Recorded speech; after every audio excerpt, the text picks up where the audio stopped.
At this moment, I would like to acknowledge all elders of all cultures, both past, present and emerging, who without their knowledge, wisdom, guidance and forethought, we wouldn't be where we are today, and I sincerely give them thanks. Jingi Walu Walu Jimbi, welcome to Yugambeh country, and women rock.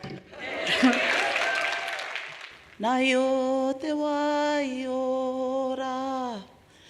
tui airunga, tui airaro. There is no ceiling that can't be broken if we fight hard enough to do it.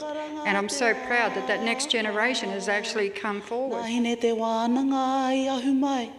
Keep your head down, get on with things. No, put your head up, speak up, be heard, be loud, scream if you have to, but make your voice heard, make your contribution heard.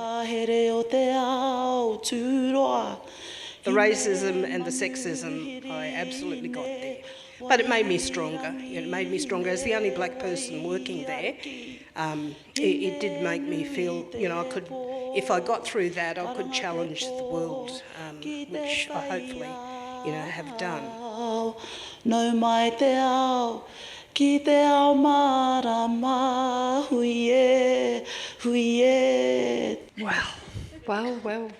We know that Women of the World is truly a diverse group when you allow a white menopausal woman with no filters up on stage with women who can sing, who can speak other languages, and who are obviously beautiful. So, thank you very much for allowing me to come.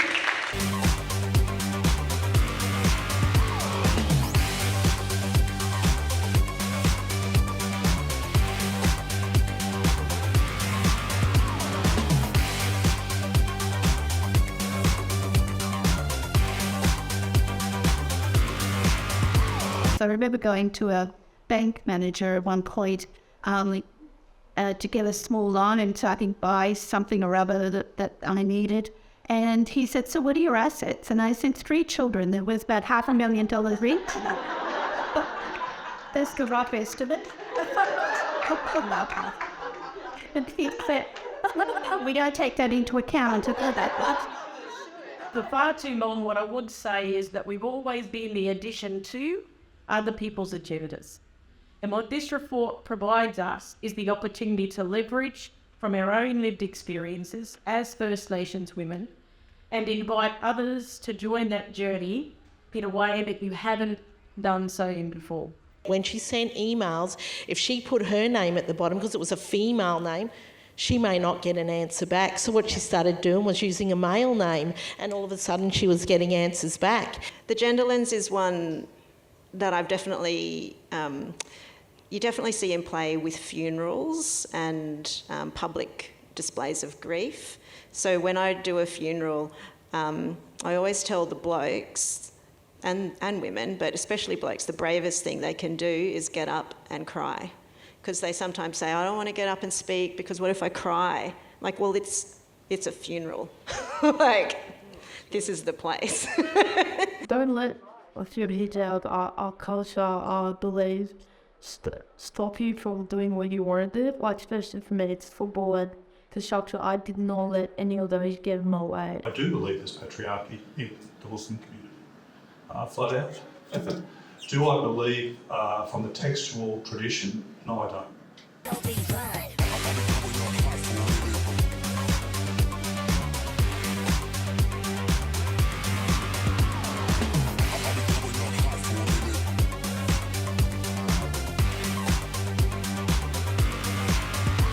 Got a job with Queensland Health. Believe it or not, I couldn't believe it myself. The whole project was to improve the health of Pacifica people, and I turned up thinking, what's wrong with our health? I've grown up knowing that big is beautiful and skinny is sick. That is what my cultural context has taught me.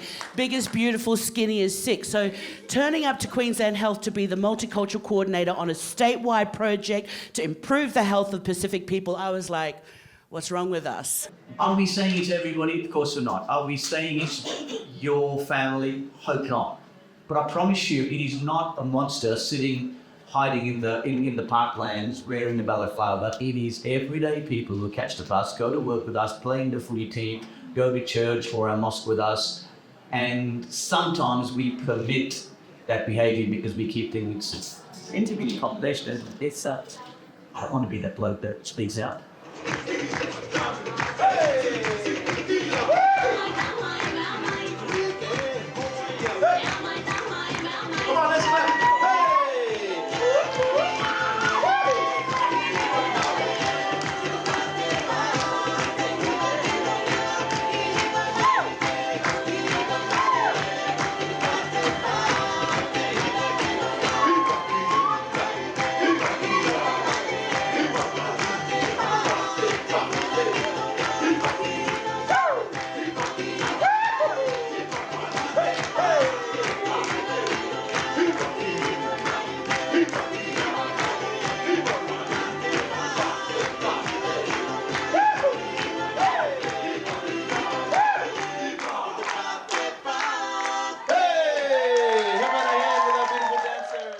It was a year of, so after figuring out that I was a match, and this was it just blows my mind. We're different cultures, we're different generations, we're different skin colour, but our blood and our tissue and our kidneys matched. And the year of testing was not so much Auntie Robin. She'd already been tested. She was a good recipient. She needed it. But the year of testing was to make out whether I was a good donor.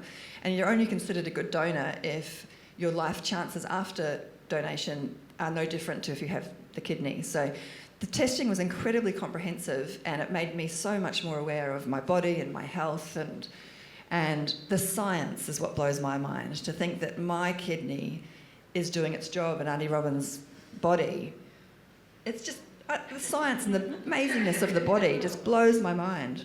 But Australian multiculturalism is facing a new challenge, a challenge that is facing all of us across the world. The same challenge is the rise of inequality and the consequences for our social cohesion. Australian multiculturalism was developed at a time before open borders, before rapid global currency movement, before mass travel, before deregulation of the labour market, and the deregulation of the financial sector.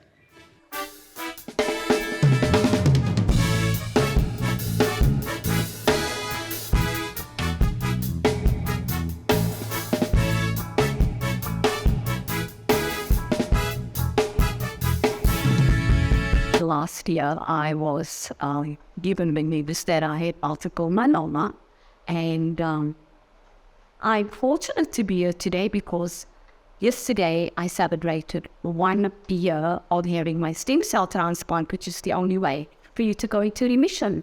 And I thought, like Christine too, wow, so he or she said, you're going to be disabled, and I learned to live with that. And then like a year ago, he or she said, and now we're going to admit you that cancer. And I'm like, okay, so how do you go about this? Well, you just work on the resilience and you just go for it. And work-life balance is not ever going to, there's not always going to be a thing. I want to say it's never a thing. There's no one that works 50% of the day and sleeps for the other 50%. You've got to make time for the things that work for you. For me right now, working till 9 p.m. is my work-life balance because I actually enjoy what I do and I know there are things that need to be done. Sharing the joy of what being a woman could be is amazing, but also knowing that being a woman is a process. I would be talking like this today, but maybe I'm saying something else tomorrow because I've learned and experienced something different in what being a woman is. If being a feminist is a rallying cry for people to effect change, then absolutely call yourself a feminist. And I probably would call myself a feminist if asked, which you did ask, so yes, I'm a feminist. But I'm also, ecologist, and sometimes I say that religion is men's way of trying to be more like women, basically. Institutionalised religion is men's way of trying to be more like women. There, I said it again, just so you could get that. Because women are already, like you were saying, we already work collectively, collaboratively. Like, once you become a mother, you really know that humans were not designed to do this alone. Australia is the only country that I've ever had citizenship of. So when I came here, I was considered stateless. So I landed at Melbourne Airport with my blue Australian passport, and I gave it to the immigration officer, and she said, "Welcome home." And I just remember feeling the sense of home for the first time. And I also remember feeling the sense of shame for the first time. Because I come from a country that my father and my mother dedicated their life to the idea of liberating an independent South Sudan. My identity was built up with being a South Sudanese young person, and I owe it to my father, to my mother, and to others that I was going to go back. And here I was, feeling a part of me that was very not South Sudanese.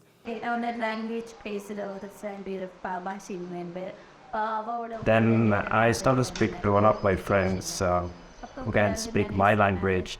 Her name is Washington. And Anadis told me, when I don't lose hope, don't lose heart. Because a lot of people, they are supporting us and they are fighting for us. If you lose hope, then all those things will go away, so don't lose hope. You have to choose your words and you have to choose your messaging very, very carefully. And you cannot be distracted by anybody else's agenda. You can't let your campaign be hijacked by any other well-meaning person. You have to pair those very carefully chosen words with action, and they are small actions that just happen one step after another.